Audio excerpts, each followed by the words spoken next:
کعبے کی رونق کعبے کا منظر، اللہ اکبر اللہ اکبر۔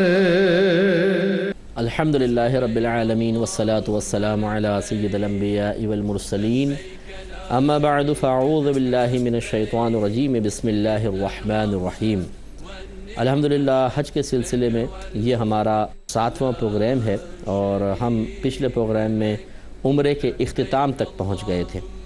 آپ نے سعی کی، سعی کے بعد 2 رکعت نوافل پڑھنا مستحب ہوتا ہے، نفل پڑھ لینا اچھا ہے، مستحب اگر آپ پڑھ لیں بہتر ہے، اور نہ پڑھیں تو کوئی گناہ نہیں ہے۔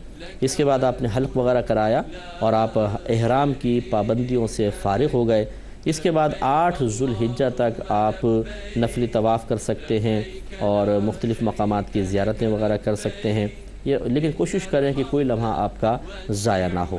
8 ذو الحجہ کو اب تمام کے تمام حضرات منی کی طرف روانہ ہوں گے، اور میں نے آپ کو جیسے بتایا تھا کہ ظہر تک آپ منی پہنچ جائیں گے۔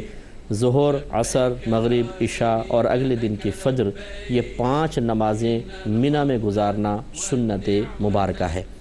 چنانچہ اب آپ وہاں پہنچیے، اور لیکن جیسے آپ کو بتایا تھا کہ اب آپ کو حج کا احرام پہننا ہوگا، اور 8 ذو الحجہ کو حج کا احرام پہن کے نکلیں گے۔ مسجد حرام سے پہنے بہت اچھی بات ہے، ورنہ آپ اپنے ہوٹل سے بھی پہن سکتے ہیں۔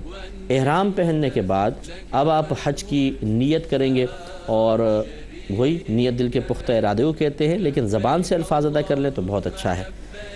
چنانچہ یہ الفاظ یوں اس طرح نیت، ان الفاظ کے ذریعے نیت کو ظاہر کر سکتے ہیں کہ اللہم انی ارید الحج فیسرہ لی وتقبلہ منی واعنی علیہ وبارک لی فیہ نویت الحج واحرمت بہا للہ تعالی۔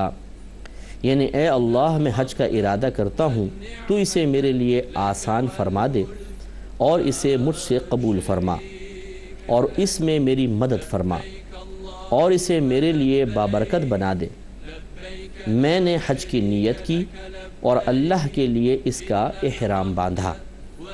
اس کے بعد دیکھیں، ہمیشہ جب بھی آپ احرام میں نیت کریں گے تو احرام پھر لبیک تلبیہ آپ پڑھیں گے، لبیک اللہم لبیک لبیک لا شریک لک لبیک ان الحمد والنعمت لک والملک لا شریک لک۔ 1 بار واجب ہوتا ہے، 3 بار افضل ہوتا ہے، اور پھر کوشش کریں کہ جتنا آپ کو موقع ملتا جائے تلبیہ، اس کو کہتے ہیں تلبیہ، پڑھتے رہیں۔ اب آپ منی کی طرف روانہ ہوں گے، اپنے قافلے کے ساتھ آپ جائیں، اور ظہر کی نماز اب آپ کو منی میں ادا کرنی ہے۔ منی میں پہنچنے کے بعد کوشش کریں کہ وہاں پر آپ کا وقت بالکل ضائع نہ ہو، ذکر الہی کرتے رہیں۔ اگر آپ مطلب کوئی عالم دین ساتھ ہیں، ان سے مسائل پوچھتے رہیں، اور دیگر مطلب اچھے کاموں کے اندر اپنے وقت کو گزاریں۔ ایسا نہ ہو کہ خواتین ایک جگہ مل کر بیٹھ جائیں اور باتیں کرنا شروع کر دیں، اور مرد حضرات ایک جگہ بیٹھ کے فضولیات کرنے لگ جائیں، ایسا نہیں ہے۔ عموماً ایسا ہوتا ہے کہ مردوں عورتوں کے خیمے علیحدہ علیحدہ ہوتے ہیں۔ بعض اوقات ایسا بھی ہوتا ہے کہ ایک ہی خیمے کے اندر عورتوں مردوں کو رکھ دیا جاتا ہے، لیکن اس میں یہ ضرور ہوتا ہے کہ بیچ میں کوئی پردہ وغیرہ لگا دیتے ہیں۔ اگر نہ بھی ہو تو آپ اپنا ایک پردہ وہاں پہ عارضی طور پہ قائم کر سکتے ہیں، اور کوشش کریں کہ آپ وہاں پر بہت ہی احتیاط کے ساتھ اپنا وقت گزاریں۔ تو آپ نے وہاں ظہر پڑھی، پھر عصر، پھر مغرب، پھر عشاء۔ عشاء کے بعد آپ سوئے، اور کوشش کریں گا جاگ کے گزار لیں تو بہت اچھی بات ہے، ورنہ بہرحال سونے میں کوئی مسئلہ نہیں ہے۔ یہ جلدی سو جائیں اور تہجد کے وقت اٹھ جائیں، تہجد بھی پڑھ لیں۔ منی کی تہجد بہت بڑی چیز ہے، اور اس کے بعد پھر فجر کی نماز ادا کریں۔ تو آپ 8 ذو الحجہ کو آپ نے حج کا احرام پہنا تھا، اور یہ 8 کا پورا دن آپ نے، اور اس سے اگلی 9 کی رات یہ منی میں گزار لی۔ اب 9 ذو الحجہ کا دن آ گیا۔ اس میں اب آپ کو جانا ہے میدان عرفات میں، اور اس میں تمام کے تمام حاجی میدان عرفات کی طرف جا رہے ہوتے ہیں۔ اور میدان عرفات وہ میدان ہے کہ جس میں جو شخص بھی 9 ذو الحجہ کو غروب آفتاب سے پہلے پہلے ایک لمحہ بھی داخل ہو جاتا ہے تو وہ حاجی ہو جاتا ہے۔ غروب آفتاب سے پہلے پہلے پہنچنا اچھا ہوتا ہے، کیونکہ بغیر دم کے ہے، ورنہ تو پوری اگلی رات بھی اگر کوئی میدان عرفات میں پہنچ گیا اس کا وقوف ہو جاتا ہے، لیکن غروب آفتاب کے بعد اگر وہ پہنچے گا حاجی تو بن جائے گا، لیکن دم لازم ہوتا ہے۔ اس لیے آپ دن میں وہاں پہنچ جائیں، اور اب آپ ظہر تک وہاں پہنچ جائے تو بہت ہی بیسٹ ہوتا ہے. ظہر، عصر اور مغرب تک وہاں پہ آپ کو گویا کہ قیام کرنا ہے. مغرب سے پہلے وہاں سے نکل جانے سے دم لازم ہوگا، اس لیے کم از کم مغرب تک تو آپ کو وہیں پر رہنا ہے. لیکن یاد رکھیں کہ میدان عرفات میں مغرب کی نماز نہیں پڑھنی ہے، یہ پڑھنی ہوگی مزدلفہ میں جا کے، جس کا طریقہ بھی ہم آپ کی خدمت میں عرض کریں گے. ظہر میں وہاں پہنچ جائیں، ظہر کی جب نماز کے وقت آئے تو غسل اگر کا موقع مل جائے تو بہت اچھی بات ہے، ورنہ کم از کم تازہ وضو کریں. اور یہ یاد رکھیں کہ فقہ حنفی کے روشنی میں ظہر اپنے وقت میں پڑھیے گا، عصر اپنے وقت میں پڑھیں. ظہر اور عصر کو ملا کر پڑھنا یہ اسی وقت احناف کے نزدیک صحیح ہے جب وہاں پر حاکم اسلام موجود ہو باقاعدہ، جیسے نبی کریم صلی اللہ علیہ وسلم تھے، ابو بکر صدیق تھے، عمر فاروق تھے. لیکن اب چونکہ حاکم اسلام کا دور نہیں ہے، لہٰذا ظہر کے وقت میں ادا کی جائے، عصر کے وقت میں ادا کی جائے. عصر کی نماز سے لے کر مغرب تک کوشش کریں کہ خوب اخلاص کے ساتھ اللہ تبارک و تعالیٰ کی بارگاہ میں دعا کریں، کیونکہ یہ وہ میدان ہے کہ جس میں اللہ تبارک و تعالیٰ بندے کے وہ تمام گناہ، وہ تمام قصور معاف کر دے گا جو اس نے اللہ کے حق میں کوتاہی کی تھی. تمام کے تمام گناہ بخشے جائیں گے. لیکن حقوق العباد کی معافی کا یہاں اعلان نہیں ہے، وہ مزدلفہ میں جا کر ہوگا. لیکن یہ یاد رکھیے کہ میدان عرفات میں اگر آپ کے تمام گناہ بخشے گئے تو اس کا مطلب یہ نہیں ہے کہ آپ کو قضا نمازیں ادا نہیں کرنی ہیں، قضا روزے نہیں رکھنے ہیں. زکوٰۃ اگر آپ پہ لازم باقی تھی تو زکوٰۃ ادا نہیں کرنی ہے. اگر قربانیاں باقی تھیں تو اب وہ قربانیوں کا آپ کو کفارہ وغیرہ نہیں دینا ہے، ایسا نہیں ہے، بلکہ آپ کو یہ تمام کام تو کرنے پڑیں گے. لیکن میدان عرفات کی برکت یہ ہے کہ ان امور کی ادائیگی میں کوتاہی کا جتنا بھی گناہ تھا اللہ تعالیٰ اس تمام گناہ کو معاف فرما دے گا. اور ایسا ہو جائے گا انسان گناہوں سے کہ ان حقوق العباد کے معاملے میں جیسے آج ہی اپنی ماں کے پیٹ سے پیدا ہوا ہے. مغرب تک وہیں رہیں گے. مغرب کی نماز جیسے آپ کو بتایا کہ آپ نے یہاں ادا نہیں کرنی ہے، بلکہ مغرب کے بعد پھر مزدلفہ کی طرف روانہ ہو جانا ہے. اپنے قافلے کے ساتھ آپ جائیں اور مزدلفہ میں پھر آپ وہاں پر قیام کریں گے. میدان عرفات میں جب پہنچتے ہیں تو وہ کہتے ہیں کہ جی عید کا مطلب خطبہ وغیرہ پڑھتے ہیں، وہ چل رہا ہوتا ہے، حج کا خطبہ ہوتا ہے. تو اس میں اگر خدا نخواستہ تھوڑا بہت نکل گیا، آپ کی کوئی توجہ نہیں رہی تو اس سے کوئی فرق نہیں پڑتا ہے. باقی غور سے اس کو سننے کی کوشش ضرور کریں، یہ بہت ہی اچھا ہے. یہ یاد رکھیں کہ یہ میدان عرفات میں چونکہ رش بہت ہی زیادہ ہوتا ہے. اب تو ویسے خیمے بنا دیے گئے ہیں، الگ الگ معلمین اپنے اپنے خیموں میں لوگوں کو ٹھہراتے ہیں، لیکن پھر بھی بعض اوقات انسان بچھڑ جاتا ہے. تو اپنا وہ کارڈ جو خیمے کا کارڈ ہے وہ ضرور اپنے پاس رکھیں. خواتین اگر واش روم وغیرہ جانا چاہیں بہنیں تو ان کو بھی بڑی احتیاط کے ساتھ جانا چاہیے، اور واپسی کے لیے وہ اچھی طرح نشانیاں وغیرہ اپنے ذہن میں رکھیں تاکہ بچھڑ نہ جائیں. لیکن کبھی بھی آپ بچھڑ جائیں تو گھبرائیں نہیں، ڈرنے کی کوئی ضرورت نہیں ہے، اور مطلب پریشان نہ ہوں. اللہ تبارک و تعالیٰ اس مقام پہ اگر کوئی بچہ بھی کھو جاتا ہے اس سے اس کے پیاروں سے ملوا دیتا ہے. اتنی مطلب برکت ہے، اتنی برکت ہے جس کی کوئی انتہا نہیں، کہ کوئی جو بچھڑ جاتا ہے وہ ایسا ہوتا ہی نہیں ہے کہ وہ اپنوں سے نہ مل سکے. بالکل آرام سے آپ مل سکیں گے. میدان عرفات میں کوئی مخصوص دعا نہیں ہوتی ہے، ویسے تو لوگ دعائیں بتائیں گے، لیکن جو بھی آپ دعا کرنا چاہیں خصوصاً عصر سے مغرب بکثرت دعا کریں.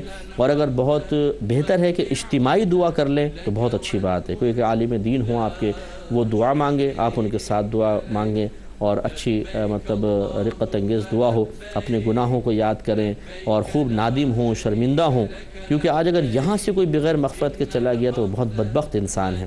اس لیے خوب رو رو کر اللہ تعالیٰ کی بارگاہ میں دعا کریں، اور انشاءاللہ عز و جل اللہ کی رحمت سے امید ہے کہ آج آپ کے اس تمام گناہ بخشے جائیں گے، اور نام اعمال حقوق اللہ میں کوتاہی کے گناہوں سے بالکل صاف ستھرا ہو جائے گا. جب غروب آفتاب ہو جائے، آپ کو یقین حاصل ہو جائے، اب آپ مزدلفہ کی طرف روانہ ہوں گے.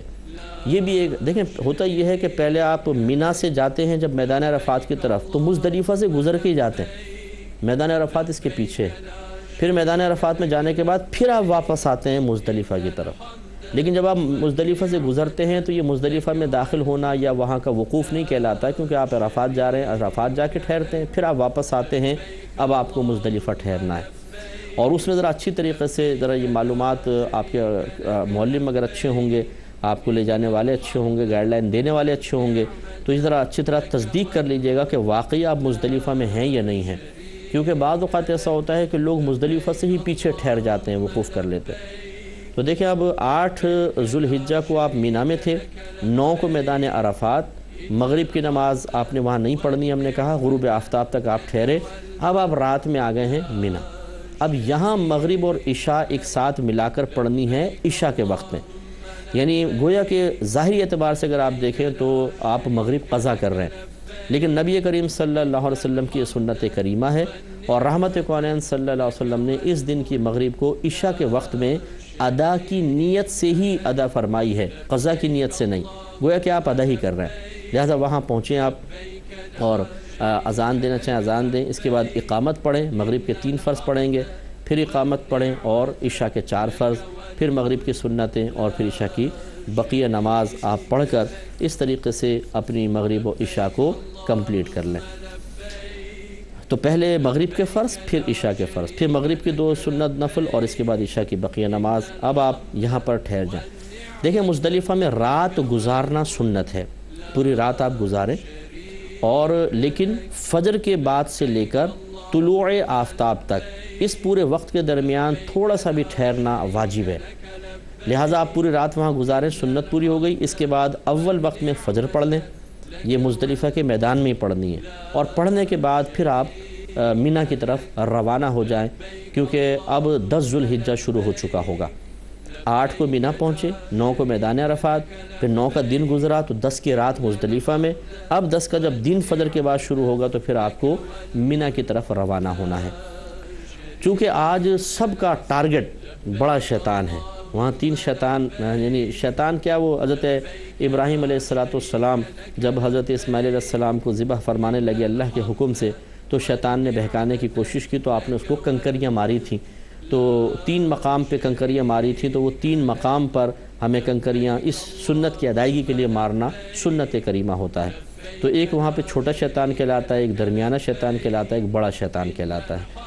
تو آج جو آپ نے کنکریاں مارنی ہیں 10 ذو الحجہ کو، وہ ایک شیطان کو مارنی ہے، اور تمام کے تمام حاجیوں نے وہاں پر مارنی ہے، تو رش بہت زیادہ ہوتا ہے، اس لیے ہمارا مشورہ یہ ہوگا کوشش کریں کہ فجر کو اول وقت میں پڑھیں اور پڑھتے ہی آپ روانہ ہو جائیں۔ اس کے لیے زیادہ بیسٹ یہ ہوتا ہے کہ جو آپ کو لے کے جا رہے ہیں وہ بھی ماشاءاللہ سمجھدار ہوتے ہیں، سمجھتے ہیں، لیکن ان کو آپ مشورہ دے سکتے ہیں کہ جیسے آپ عرفات سے مزدلفہ میں داخل ہوں تو شروع میں نہ ٹھہر جائیں، بلکہ آپ چلتے جائیں حتیٰ کہ جب مینا سٹارٹ ہونے لگے اس سے بس متصل مزدلفہ میں ٹھہریں، تاکہ جیسے ہی آپ نماز فجر ادا کریں فوراً آپ مینا میں داخل ہو کر پہلے وقت میں آپ کنکریاں مار کر فارغ ہو جائیں، یہ سب سے بیسٹ ہوتا ہے۔ لیکن یہ یاد رکھیے گا کہ یہاں کا جیسے میں نے آپ کو بتایا کہ فجر کے بعد اور طلوع آفتاب سے پہلے تھوڑا سا وقت گزارنا واجب ہوتا ہے، لیکن اگر آپ یہ دیکھتے ہیں کہ کوئی خواتین ہیں، بچے ہیں اور رش بہت کثیر ہے اور ان کے لیے بڑی دقت ہو جائے گی فجر پڑھنے کے بعد نکلنے میں، تو وہ رات میں بھی روانہ ہو سکتے ہیں اور ان سے یہ وقوف ساقط ہو جائے گا، کوئی دم وغیرہ لازم نہیں ہوگا۔ لیکن افضل اور اولیٰ یہی ہے کہ فجر اول وقت میں پڑھیں، اس کے بعد جب آپ فجر پڑھ ہی رہے ہیں تو سمجھ لیجیے آپ کا وقوف واجبی ادا ہو گیا۔ اب پورا وقت یہاں غروب آفتاب تک اور طلوع آفتاب تک گزارنا لازم نہیں ہے، بس آپ نکل جائیں، فجر پڑھتے ہی آپ مینا کے لیے روانہ ہو جائیں گے۔ اب یہ دیکھیے جو مزدلفہ میں آپ نے رات گزاری، یہ بہت ہی مبارک رات ہے، اور حقیقتاً یہ سونے والی رات نہیں ہے، اس میں آپ اللہ کی بارگاہ میں رو رو کر گڑ گڑا کر دعائیں مانگیں، اپنی مغفرت کو طلب کریں۔ رحمت کونین صلی اللہ علیہ وسلم جب میدان عرفات پہنچے، اللہ تعالیٰ کی بارگاہ میں اپنی امت کی سفارش کی دعا کی، مغفرت کی دعا کی، تو اللہ تعالیٰ نے تمام اپنے حقوق معاف کر دیے، حقوق اللہ میں کوتاہی معاف کر دی۔ لیکن اللہ تعالیٰ نے فرمایا کہ حبیب میں ظالم کو نہیں بخشوں گا، یعنی جس نے بندوں کے حقوق میں کوتاہی کا ارتکاب کیا اس کی بخشش نہیں ہوگی۔ لیکن جب سرکار مزدلفہ تشریف لائے، پھر اللہ کی بارگاہ میں التجا کی تو مسکرائے۔ ابو بکر صدیق، عمر فاروق رضی اللہ تعالی عنہما نے پوچھا یا رسول اللہ آپ کے تبسم فرمانے کی وجہ کیا ہے؟ تو آپ نے فرمایا کہ میں جب مزدلفہ آیا اللہ تعالیٰ کی بارگاہ میں نے عرض کیا رب کریم آج تو ظالم کو بھی بخش دے، تو اللہ تعالیٰ نے میری دعا کو قبول فرمایا، اور آج اس میدان میں جو میرے امتی آئیں گے اللہ تعالیٰ نے ان سے حقوق العباد میں کوتاہی کو بھی معاف کر دیا۔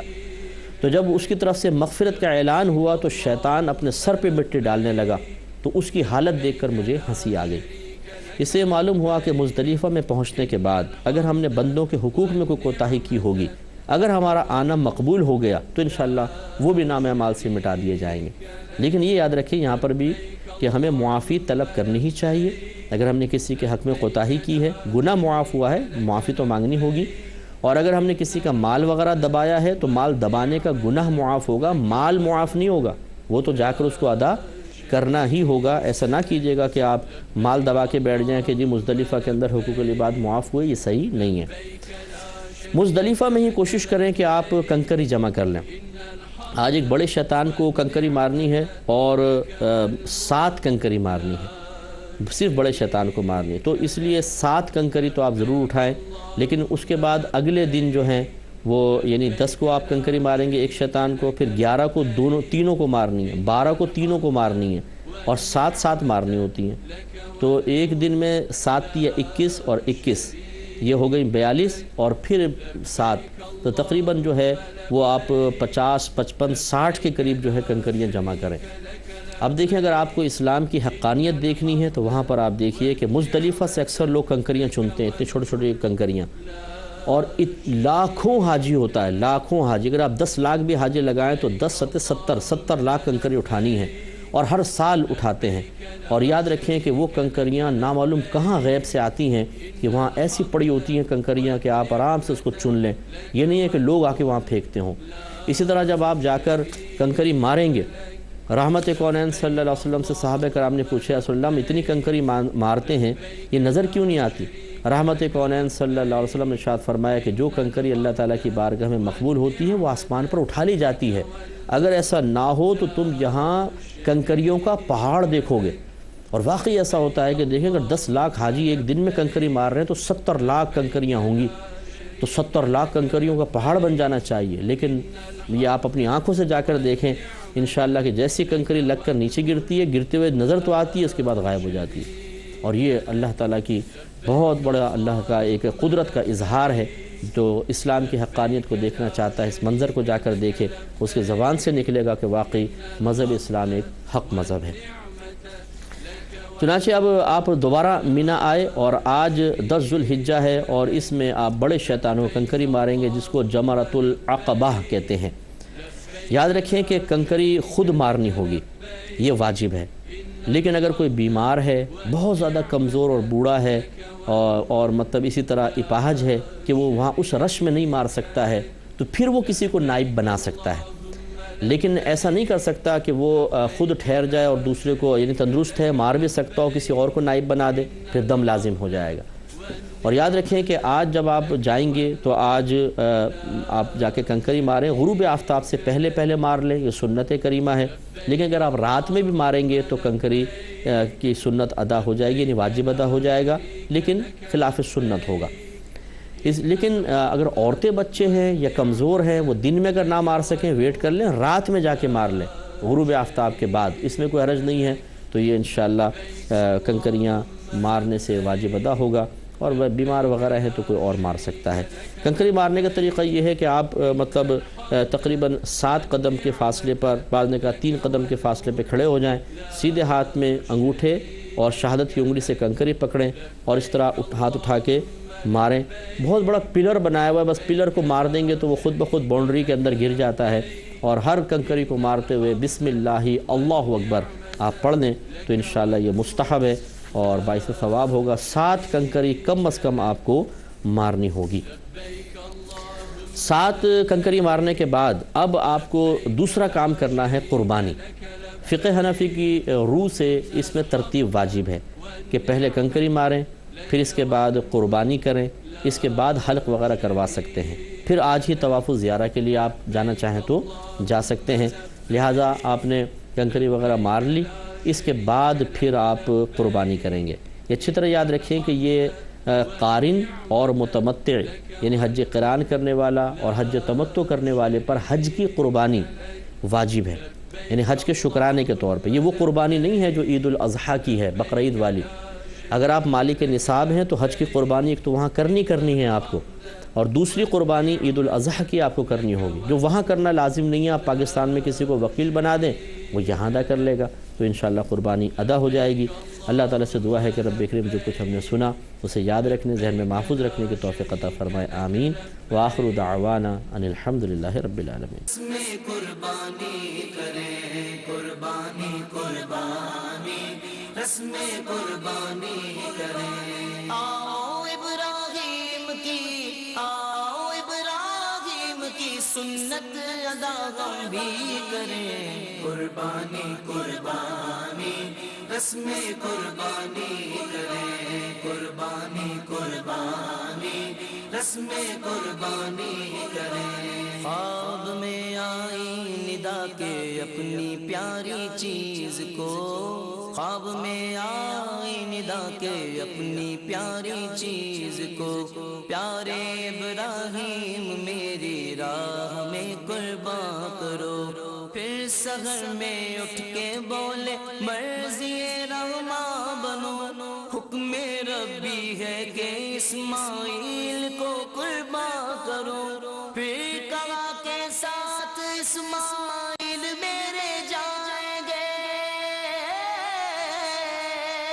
پھر کہا کے ساتھ اسماعیل میرے جائیں گے، سرخ رو ہو کر رضائے مولا سے وہ آئیں گے، قربانی قربانی، رسم قربانی کریں، قربانی قربانی، رسم قربانی کریں۔ حاجران غسل دے کر چوما اپنے لال کو، چاند سا دلہا بنا کر بھیجا اپنے لال کو، آ گیا بہکانے اسماعیل کو شیطان، راستے سے ہٹ گیا جب 7 کنکریاں پڑی، ذبح رب کے نام پر مجھ کو اے بابا کیجئے،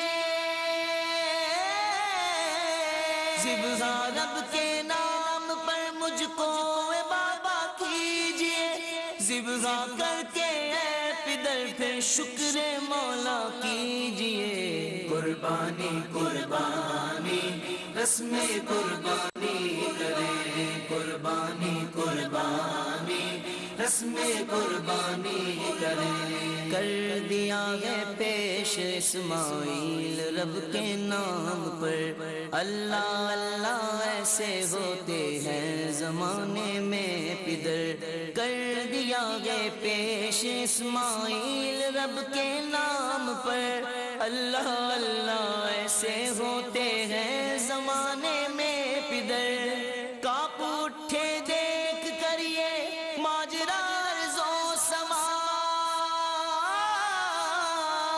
کانپ اٹھے دیکھ کر یہ ماجرا ارض و سما، ذبح کرتا ہے پسر مولا کی پانے کو رضا، قربانی قربانی، رسم قربانی کریں، قربانی قربانی، رسم قربانی کریں۔ حضرت جبریل مینڈھا خلد سے لے آئے ہیں، عید قربان کے لیے پیارا سا تحفہ لائے گئے، حضرت جبریل مینڈھا خلد سے لے آئے گئے، عید قربان کے لیے پیارا سا تحفہ لائے گئے، حق نے فرمایا کہ اسماعیل اب غازی ہوئے،